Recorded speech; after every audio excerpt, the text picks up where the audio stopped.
कामनाएं घटाई जाएं, असंतोष घटेगा।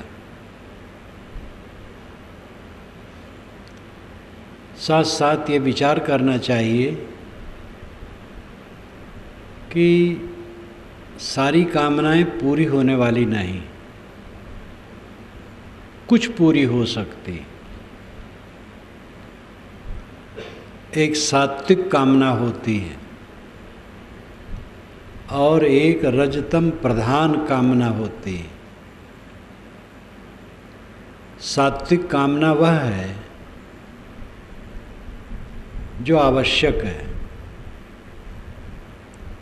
और जिसको पूर्ण करना अपने शक्ति के अंदर है, और इसी देश काल में जो पूरी हो सकती है, ऐसी कामनाएं पूरी हो जाती हैं। और जब कामनाएं पूरी हो जाती हैं तो आदमी संतुष्ट हो जाता है। उसके बाद कामनाएं नहीं उठती उस संबंध में, और जो बड़ी कामनाएं ऐसी होती हैं कि वो वर्तमान में पूरी भी नहीं हो सकती हैं, शक्ति के बाहर भी हैं, बहुत आवश्यक भी नहीं है।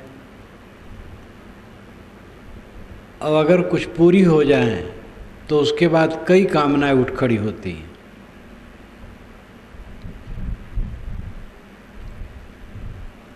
और ऐसी कामनाओं के चक्कर में आदमी सदैव जलता रहता है। जीवन में कामनाओं की जरूरत है। कुछ प्रोग्राम करने की योजना जरूरत है, लेकिन तो ये विवेक करना चाहिए कि वो हमारी शक्ति के अंदर है कि नहीं है, और उसकी क्या बड़ी आवश्यकता है, और हमारी शक्ति के अंदर है और इसी देश काल में हम कर सकते हैं। ये सब सोचना चाहिए। आवश्यक है, इसी देश काल में हम पूरा कर सकते हैं, वो कामना ठीक है। आदमी जीवन में बिल्कुल निष्काम नहीं हो सकता है, काम करना पड़ेगा। निष्काम होना एक अलग अर्थ रखता है।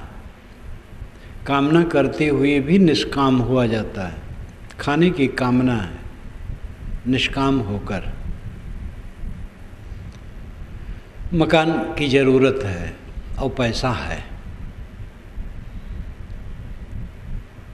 और सब साधन है, वो कामना पूरी हो जाएगी, बना लिया जाए।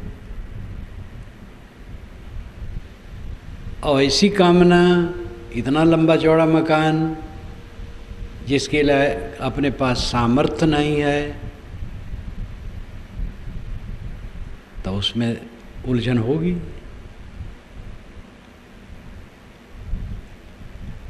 जीवन ऐसा है, केवल अध्यात्म में इसको नहीं गुजारा जा सकता है। व्यवहार सामने है सबके, लेकिन केवल व्यवहार जीवन में रहे, वो कौन सा जीवन है? व्यवहार हमारा अध्यात्म के लिए है,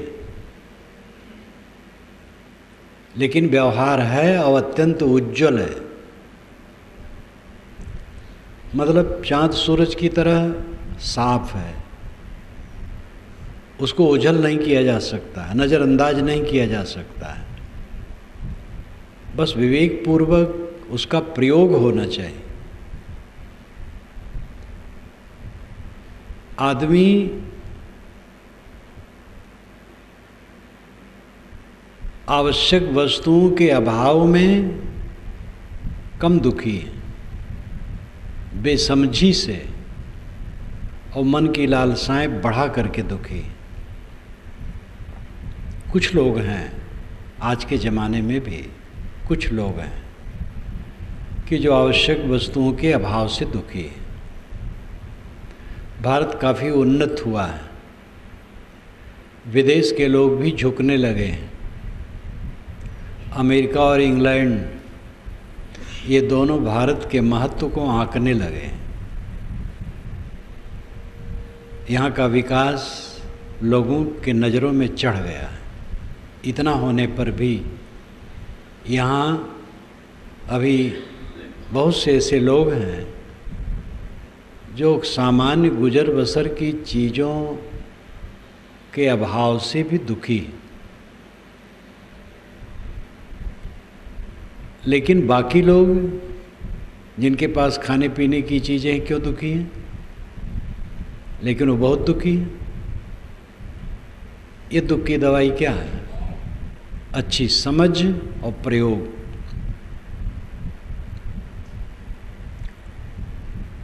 प्राणी पदार्थों और परिस्थितियों की कामना होती है। प्राणी पदार्थ परिस्थिति, अनुकूल प्राणी पदार्थ परिस्थितियों की कामना होती है। इस तिगड्डे में हर इंसान फंसा है, प्राणी पदार्थ और परिस्थिति। प्राणी कहते हैं सचैतन्य को, पदार्थ कहते हैं अचैतन्य को, और प्राणी पदार्थों की विशेष अवस्था को परिस्थिति कहते हैं। इसमें जितने लोग बैठे हैं सब प्राणी हैं, और जो बिस्तर है, लाउड स्पीकर है, पंखे हैं, दीवारें हैं, ये सब पदार्थ हैं। पदार्थ निर्जीव हैं, प्राणी सजीव हैं। प्राणी पदार्थों की विशेष अवस्था परिस्थिति है। अभी कुछ मिनट के पूर्व यहाँ से बहुत से लोग उठ गए थे, तो यहाँ की परिस्थिति भिन्न हो गई थी। आ गए, फिर परिस्थिति भिन्न हो गई। अभी जो परिस्थिति है कुछ मिनट के बाद भिन्न हो जाएगी। परिस्थितियाँ बदलती हैं, प्राणी भी बदलते हैं, पदार्थ भी बदलते हैं। पदार्थ जड़ प्रकृति के स्वभाव के अधीन है, और प्राणी अपनी मान्यताओं के अधीन है। इस बात को न समझकर आदमी उन पर कब्जा जमाना चाहता है, और कब्जा जमा नहीं पाता है, इसलिए असंतोष बना रहता है। जितने पदार्थ हैं जड़ हैं, और वे प्रकृति के अधीन है, जड़ पदार्थों के स्वभाव के अधीन है, उनमें परिवर्तन है निरंतर। जैसे आजकल भारत के कुछ हिस्सों में अतिवर्षण, और एक बहुत बड़े हिस्से में बहुत कम वर्षण। अतिवर्षण से लोग बहुत दुखी, अवर्षण से भी दुखी। अतिवर्षण को तो जो अखबार वाले वो जान पाते हैं, टीवी वाले जान पाते हैं। कम वर्षण से, जहाँ कम वर्षण है वहाँ के लोग परेशान हैं, आगे क्या होगा। लेकिन अतिवर्षण के क्षेत्र में जाके देखें, उनका तो बहुत चौपट हो गया है। अब ये पदार्थ जड़ स्वभाव के अधीन है, जड़ क्रिया के अधीन है, इन पर अपना वश नहीं है।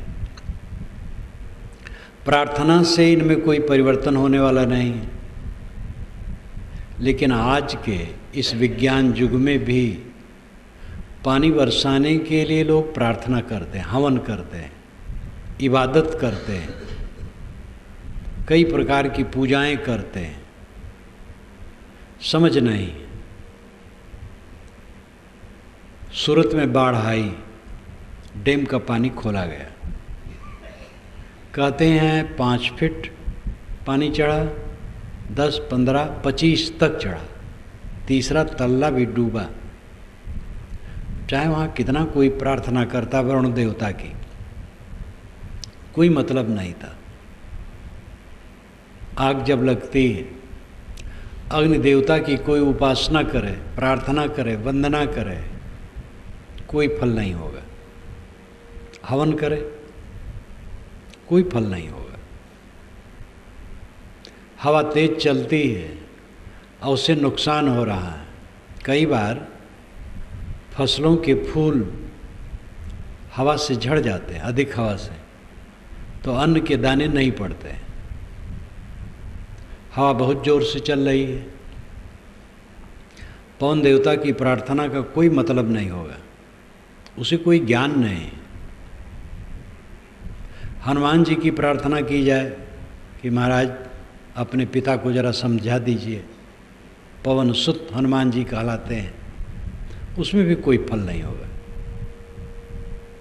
ये सब स्वाभाविक जड़ हैं। जड़ पदार्थों में क्रिया ईश्वर डालता है। ये अंधविश्वास आज भी जीवित है और इसको जिलाने के लिए बहुत परिश्रम किया जाता है। पंडितों, मौलवियों, विद्वानों, महात्माओं द्वारा विज्ञान का उजाला आने न पाए, इस पर बड़ा गौर रखा जाता है,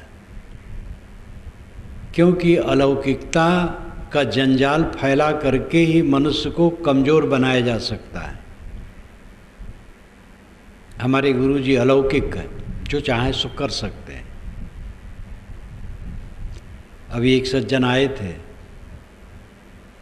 तो हमारे एक साधु से कहे कि हमारे गुरुजी तो ऐसे हैं, सूरज से कह दें तो वहीं खड़ा हो जाएगा वो।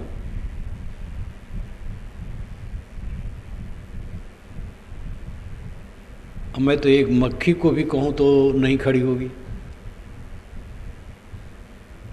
एक मक्खी पर मेरा वश नहीं है। और ऐसे गुरु हैं कि सूरज को कह दे तो वहीं खड़ा हो जाएगा। अब इससे अधिक जोरदार प्रामाणिकता क्या हो सकती है? कैसा संसार है। लोग कहते हैं जड़ पदार्थों में क्रिया कैसे होगी? जड़ तो जड़, उनमें क्रिया कैसे हो जाएगी? जब ईश्वर उनको प्रेरित करेगा पदार्थों को, तब क्रिया होगी। ऐसे बुद्धि के धनियों को ये सोचना चाहिए कि जड़ पदार्थों की क्रिया ही उनकी संपत्ति है। जड़ पदार्थों में क्रिया स्वगत है, अनादि निहित है। अनादि से जड़ पदार्थों में क्रिया स्वभाव सिद्ध है। हर जड़ द्रव्य क्रियाशील है, निष्क्रिय कोई जड़ द्रव्य हो ही नहीं सकता। उसमें किसी देवता को क्रिया डालने की जरूरत नहीं है। लेकिन जड़ द्रव्यों को स्वतः क्रियाशील स्वीकार कर लेने के बाद दैववाद खतरे में पड़ जाएगा। पानी बरसता है प्रकृति के नियमों से, तो ईश्वर क्या करेगा बेचारा? इसलिए ईश्वर बरसाता है। वो ठीक से क्यों नहीं बरसाता है? तो इसका उत्तर कुछ नहीं है। ईश्वर दयालु है, समझदार है, कृपालु है, ठीक से क्यों नहीं बरसाता? सूरत में जब 80-90% घर डूब गए तो ईश्वर वहाँ था कि नहीं? जानता था कि नहीं? अखबार पढ़ने वाले यहाँ भी जान गए। ईश्वर शायद अखबार भी न पढ़ता हो, टीवी भी न देखता हो, और वहाँ उपस्थित भी न हो, तभी तो यह व्यवस्था हुई है।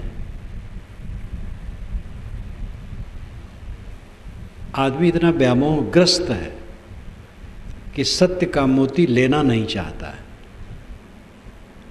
असली ईश्वर की जांच कीजिए, नकली ईश्वर से काम नहीं चलेगा। असली ईश्वर समझिए। विश्वव्यापी नियम प्रकृति क्षेत्र में असली ईश्वर है। आदिदैविक ईश्वर, आदि भौतिक ईश्वर और आध्यात्मिक ईश्वर। हम ईश्वर को 3 दृष्टिकोणों से देख सकते हैं। आदिदैविक ईश्वर प्रकृति के नियम है। देव का अर्थ है प्रकृति शक्ति। मिट्टी, पानी, आग, हवा, चांद, सूरज, इनको वेदों में देव कहा गया है। और इनमें नियम हैं अपने, वो नियम ही आदिदैविक ईश्वर हैं, उनको पहचाने तो भ्रम नहीं रहेगा। वे बेजान हैं, उनमें चेतना नहीं। आप अपने शरीर को देख लीजिए, आपकी आंत बेजान है और आप जानदार हैं। आप खाने में असावधानी करेंगे, आंत दंड देगी। आप चेतन हैं, असावधानी करते हैं, आंत अचेतन है लेकिन उसमें असावधानी नहीं है। तुम्हें नियम है, स्वभाव है, कंप्यूटर की तरह है, जो करो आपके सामने वो कर देगी। ज़्यादा खाओगे पेट खराब हो जाएगा, बहुत कम खाओगे उससे भी कष्ट होगा, संतुलित खाओगे सुखी रहोगे।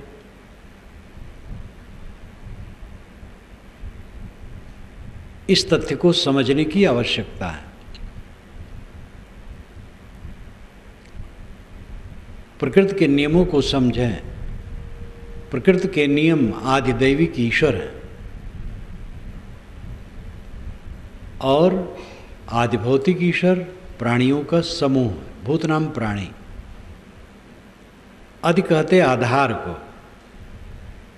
आदिभौतिक, भूत जिसका आधार हो वो आदिभौतिक है। भूत नाम प्राणी। भूत के कई अर्थ होते हैं। भूत का अर्थ जड़ तत्व भी है, मिट्टी पानी आग हवा। भूत का अर्थ बीता समय है। भूत का अर्थ सत्य है, सत्य को भी भूत कहते हैं। तादात्मता को भी भूत कहते हैं। ब्रह्म भूत हो गए यानी ब्रह्मलीन हो गए। भूत भूत प्रेत को भी कहते हैं जो काल्पनिक हैं। भूत के कई अर्थ होते हैं लेकिन यहाँ भूत का अर्थ है प्राणी, देहधारी प्राणी।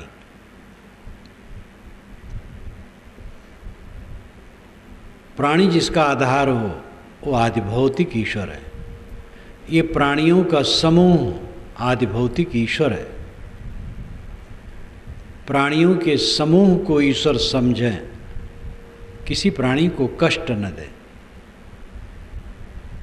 आध्यात्मिक ईश्वर आत्मा है जो स्वयं ज्ञाता बोद्धा है, दृष्टा है, आपका स्वरूप है। इस वास्तविकता को समझें।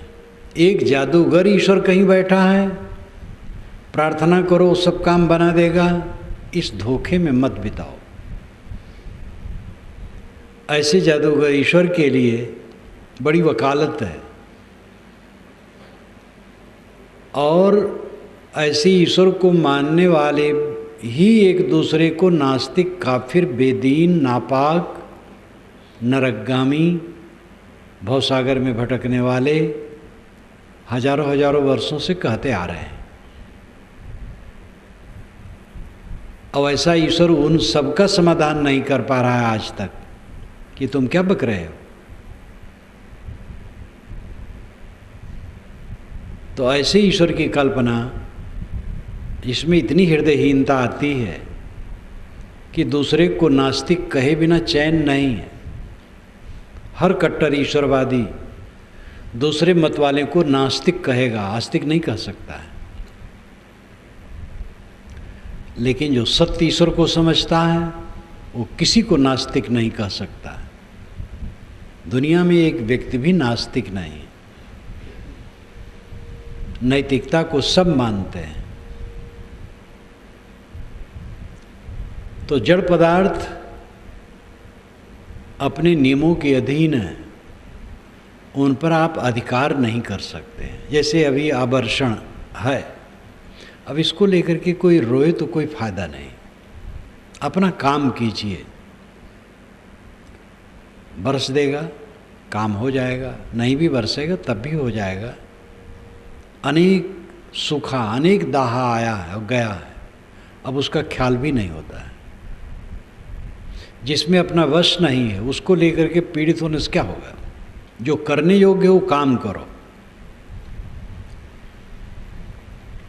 अंग्रेज गवर्नमेंट के ज़माने का सूखा देखा गया है। और कठोर सूखा, भयंकर सूखा। तब इतना प्रबंध कहाँ था। सरकार तकावी देती थी, कुछ पैसे, एक एक किसान को अधिक से अधिक 40 रुपये, 50 रुपये, किसी किसी को 100 रुपये, इससे ज़्यादा नहीं। और मोटा अन्न वो भी सस्ता रहता था, गुजर बसर हो जाता था। दिमाग पर जोर डालने से उसकी याद आती है, ये भी भूल गया कि किस सन की बात है। भारत आज़ाद होने के बाद कई बार सूखा पड़ा और तब भी अन्न कम था, विदेश से आता था, वो सब भाग गया। अब तो अन्न खूब हो गया। अगर ऐसी घटना घटती है, व्यवस्था में कमजोरी के कारण भले हो, नहीं तो अन्न की कमी भारत में नहीं। हो जाएगा गुजर, फिर पानी बरसेगा, फिर होगा। इतनी नहरें हो गई, इतनी व्यवस्था हो गई, पंपिंग सेट हो गए, बोरिंगें हो गई, उसमें भी काफ़ी कवर कर लेगा। जो करने योग्य है वो करना चाहिए, चिंतित होने से क्या फ़ायदा होगा। दाह जहाँ हो गया उसमें भी रोने से क्या होगा। जो नियम हैं प्रकृति के, उन पर किसी का अधिकार नहीं है, और उसके लिए भावुक बन करके प्रार्थना करने के चक्कर में समय और शक्ति नष्ट न करो। पुरुषार्थ करो, श्रम करो, काम करो, रचनात्मक काम करो। पदार्थ जड़ पदार्थों के नियमों के अधीन है, उन पर आपकी सुव्यवस्था नहीं। इस चीज़ को समझें। प्राणी मान्यताओं के अधीन है, उन पर भी आपकी सुव्यवस्था नहीं। आपका प्यारा से प्यारा भिन्न मान्यता है, आपके मन के अनुकूल वो सर्वथा नहीं भी कर सकता है। विचारों का अंतर इसी तथ्य को लेकर के रहता है, पति पत्नी में, पिता पुत्र में, भाई भाई में, गुरु शिष्य में। गुरु शिष्य का एक सिद्धांत होते हुए, एक रहनी के नियम होते हुए, कुछ संस्कार अलग हैं, कुछ विचार अलग हैं, स्वभाव अलग हैं, उसको आप क्या करेंगे। हर प्राणी मान्यताओं के अधीन है, स्वभावों के अधीन है, रुचियों के अधीन है। ऐसी व्यवस्था में रह करके आप सब कुछ अपने अनुकूल चाहेंगे तो असंतोष के अलावा क्या होगा। क्यों असंतोष है? क्योंकि जिन पर हमारा अधिकार नहीं है उन पर अधिकार करने की चेष्टा है, असंतोष होगा। अभिन्न मित्र का विचार बदल जाता है और तटस्थ हो जाता है, उदासीन। जो बिना मिले रह नहीं पाता था वो मिलना नहीं चाहता है। और ऐसा भी हो जाता है कि विरोधी हो जाता है। दांते काटी रोटी अवध क्षेत्र में कहावत कहते हैं। एक रोटी को एक मित्र ने दांत से काटा और उसी को दूसरा मित्र काटता, इतना प्यार, दांते काटी रोटी मित्रता। लेकिन ऐसे मित्र विरोधी हो जाते हैं और सर काटने के तैयार हो जाते हैं। ऐसी भी घटना होती है। सर काटने की एक लाक्षणिक कथन है, केवल सर ही काट देना सर काटना नहीं है। विरोध करना सर काटना है।